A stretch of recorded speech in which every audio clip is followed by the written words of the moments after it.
अब क्या करें, पागल हो गए हैं। भाजपा ने डिप्रेशन का शिकार बना दिया है, हमें डिप्रेशन शिकार बना दिया। हमारे कानून को भी दबा के रखे हैं, ये प्रशासन को भी दबा के रखे हैं।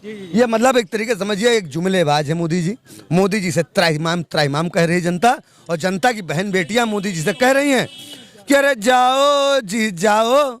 मोदी जी सुनिएगा, बहन बेटियां कह रहे हैं देश की, अरे जाओ जी जाओ पर इतना सुन लो, थोड़ी चूड़ियां पहन लो, एक घघरा सिलवा लो। क्योंकि अब राहुल हर बहन बेटी का भाई बन चुका है, हर माँ की आस्था बन चुका है। वो एक परिवार से ग्रस्त परिवार से है। इनकी सरकार रंडुओं की सरकार है और इन रंडुओं को सरकार हटाना है। सब इतने बड़े जनता के हितैषी हैं तो पहले लोग रोड पे उतरते थे, धरना देते थे, प्रदर्शन करते थे, लाठियां खाते थे, तब जनता को दिखाते थे कि हमने तुम्हारी लड़ाई लड़ी है। लाठियां हमने खाई हैं, धरना प्रदर्शन हमने, बेटा प्रूफ देखिए सर, ये प्रूफ देखिए। अरे भाई, कि 2024 में क्या होने वाला है? 2024 में आप किस सरकार चाहते हैं? देखिए 2024 में, और चाहे 14 हो, चाहे 17 हो, चाहे 19 हो, चाहे 22 हो, जनता ने सरकार बनाई है।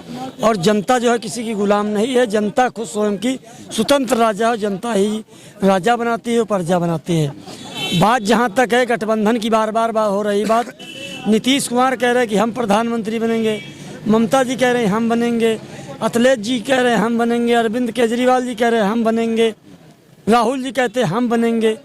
तो आखिर में इस गठबंधन में ये तो पहले तय कर लें कि बारात का दूल्हा कौन होगा। भारतीय जनता पार्टी ने तो बरस 2014 में नरेंद्र मोदी को क्लियर कर दिया था और नरेंद्र मोदी के नाम पर चुनाव हुआ था, और जिसका आज भी तक जनता की ही कृपा से मोदी जी देश के प्रधानमंत्री। अगली सरकार, आने वाली सरकार 2024 में भी आप चाह रहे हैं कि मोदी जी की सरकार बने? नहीं, मोदी जी की सरकार बुरी का है, जनता के हित का काम हो रहा है। और जो है जनता खुद आवाज उठा रही। एक मिनट, हर हर मोदी, घर घर मोदी, तो बच्चे नारा लगा रहे हैं, जिसका मतलब जनता चुनाव लड़ रही हो, उससे बड़ा राजा कौन है। आप कह रहे हैं कि 2024 में मोदी जी की सरकार आनी चाहिए, आपका क्या मत है? देखिए, मैं भाजपा में 20 साल तक मेहनत किया हूँ। जब मेरी वोट नहीं आती थी तब मैं भाजपा का झंडा, कांग्रेस का झंडा हटा के भाजपा का झंडा लगाया करता था, क्योंकि मैं अपने बाप दादा की विरोध हो गया था, मुझे अपने मर्यादा के मैं खिलाफ हो गया था। आज मैं जब 20 सालों में तन मन धन सब अर्पण कर दिया भारतीय जनता पार्टी को, ना मुझे कोई दायित्व, ना कोई अस्तित्व, ना मेरे भाई बहनों को रोजगार, ना हमारे यहाँ महंगाई कम हो रहा है, ना महिला शोषण कम हो रहा है। ये लोग एकदम हिटलर के तरीके तानाशाही कर रहे हैं, कुर्सी पे बैठ के बटन दबाते हैं और जिले के डीएमएसपी को ऑर्डर देते हैं, जिले के डीएमएसपी को ऑर्डर देते हैं। अगर डीएमएसपी फॉलो नहीं करता है तो उसको लाइन हाजिर करा दिया जाता है। ये कानून को भी दबा के रखे हैं, ये प्रशासन को भी दबा के रखे हैं। ये मतलब एक तरीके समझिए एक जुमलेबाज है मोदी जी। मोदी जी से त्राहिमाम त्राहिमाम कह रही है जनता, और जनता की बहन बेटियां मोदी जी से कह रही हैं कि अरे जाओ जी जाओ। मोदी जी सुनिएगा, बहन बेटियां कह रहे हैं देश की, अरे जाओ जी जाओ पर इतना सुन लो, थोड़ी चूड़ियां पहन लो, एक घघरा सिलवा लो। क्योंकि अब राहुल हर बहन बेटी का भाई बन चुका है, हर माँ की आस्था बन चुका है। वो एक परिवार से ग्रस्त परिवार से है।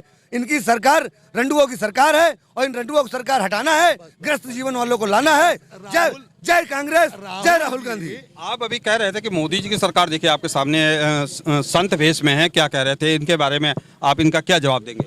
देखिए, वो महंत है, किसी की आस्था पे हम नहीं कटाक्ष करते। सरकार की बात कर रहे हैं, उन्होंने बताया सरकार की बात।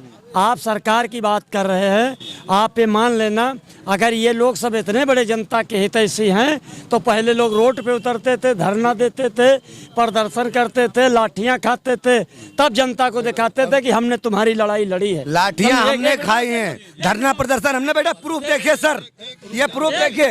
अरे भाई, एक मिनट, ये देखिए लाठियां, ये देखिए पुलिस की बेत, ये देखिए, ये देखिए, ये देखिए। अब क्या करें, पागल हो गए हैं। भाजपा ने डिप्रेशन का शिकार बना दिया है, हमें डिप्रेशन शिकार बना दिया। हमारे कोई रास्ता नहीं है।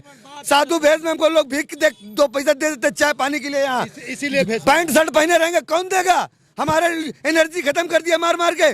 9 साल में 4 बार रक्तदान लिया भाजपा वालों ने। खून चूसने के लिए आए तुम, तुम्हें भगा के रहेंगे। आप क्या कह रहे हैं? अब आप देखिए, इनके भाषा से हमारी भाषा से फर्क है। दूसरी चीज आप ये सुमार लगा, एक मिनट, आप ये तुम सुमार लगा लो कि जिसका चुनाव जनता खुद स्वयं लड़ रही हो, आप इनको इसी में आंकड़ा लगा लीजिए। 14 और 17 और 19 और 22 ये गठबंधन है, गठबंधन में जरा सपा बसपा से बड़ा गठबंधन। गठबंधन में आप भाजपा की जब बात कर रहे हैं तो कम से कम भाजपा के 5 काम गिना दीजिए। भाजपा के 5 काम, शौचालय, जो अब एक मिनट बात में काटो, पहले बात, पत्रकार पूछ रहे। शौचालय और शौचालय के अलावा दलालों की छुट्टी हुई। नंबर 1 में सड़कों का काम हो रहा, कानून व्यवस्था सही, ये मुसलमान है समझो। और हम आपको बता दें, जो कहते थे लोग कि भाजपा मुसलमानों की दुश्मन है, अब्दुल्ला कुट्टी, तारिक मंसूर विधान परिषद सदस्य, मोहसिन रजा, भुक्खल नवाब, दानिश आजाद, 4 विधान परिषद मुसलमान हैं। और 2 मेन बॉडी में विकास की बात की है, मैंने विकास की बात की है। देश में अभी वो भी विकास का भी हम आपको पहले आप विकास मुद्दे पे आइए, विकास फिर उस पे भी जाते हैं। विकास, अरे विकास तो हो रहा है। क्या विकास हो रहा है बताइए ना। अब ये सपा बसपा की गवर्नमेंट में Ambedkar park, Lohia park, Janeshwar Mishra park. मैं कह रहा हूँ आप भाजपा के काम गिराइए, उसके सपा और बसपा की मत गिराइए, आप भाजपा के। हाँ, भाजपा के भी काम ले लीजिए। प्रधानमंत्री सड़क योजना अटल बिहारी वाजपेयी बनाई, गांव जहाँ 10,000 रुपया बीघा नहीं पूछी जा रहा है, वहाँ 10 लाख रुपया बीघा पूछी जा रही गांव में। 100 रुपया पर 2 रुपया क्रेडिट कार्ड। और जो आज सऊदीया के तमाम मुसलमान कमाने जाते हैं, वो अटल बिहारी वाजपेयी की देन है। जब विदेश मंत्री थे तो विदेश की उन्होंने रास्ता खुलवाई थी। इससे बड़ा सर की बात कर रहा हूँ, मुझे बार-बार भटका रहे हैं। मैं विकास पूछ रहा हूँ, 5 विकास। भाई अरे साहब विकास की बात, अरे लाइन ऑर्डर सही है, दलालों की छुट्टी है। कहाँ दलालों की छुट्टी है? क्या और क्या है, कहीं दलाली हो रही हो तो हमको बताइए। अरे भैया 300 रुपया रोज तो आप ही लोग पा रहे हो।